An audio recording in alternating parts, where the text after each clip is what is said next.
Good morning students.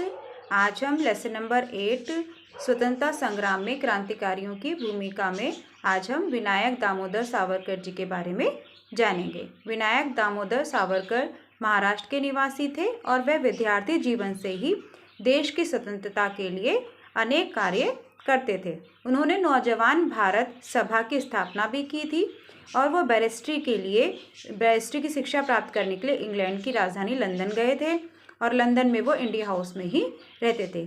और उन्होंने कहते हैं कि उन्होंने वहीं पर ही प्रथम स्वाधीनता संग्राम नामक सुप्रसिद्ध जो पुस्तक है वो उन्होंने वहीं पर लिखी थी और उन्होंने अनेक युवाओं को क्रांतिकारी भी बनाया था, यानी कि उनको क्रांतिकारी बनाने में युवाओं को उनकी महत्वपूर्ण भूमिका भी रही थी।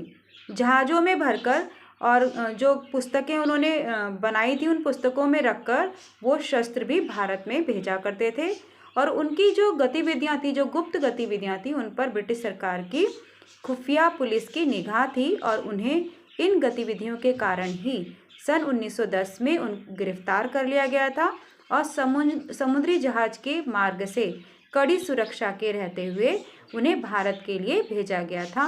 उनके साथ कोई उनका साथी नहीं था, वह बहुत ज़्यादा साहसी थे और कहते हैं कि जहाज के जो शौचालय था, जो वॉशरूम था, वहाँ से वो निकलकर बाहर निकल गए थे, कूद पड़े थे उसमें से।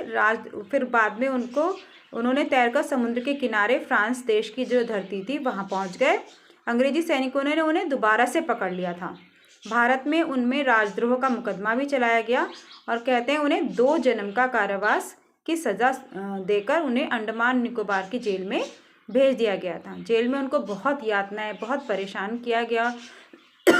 उनसे रस्सी बनाना, उन्हें कोलू चलवाना, ऐसे कार्य कराए जाते थे उनसे, परंतु वह कभी भी उन्होंने हिम्मत नहीं हारी और कहते हैं कि नेताओं के बाद में अत्यंत प्रयास से 1937 में उनको जेल से मुक्त कराया गया था। और कल हम मदन लाल ढींगरा जी के बारे में जानेंगे।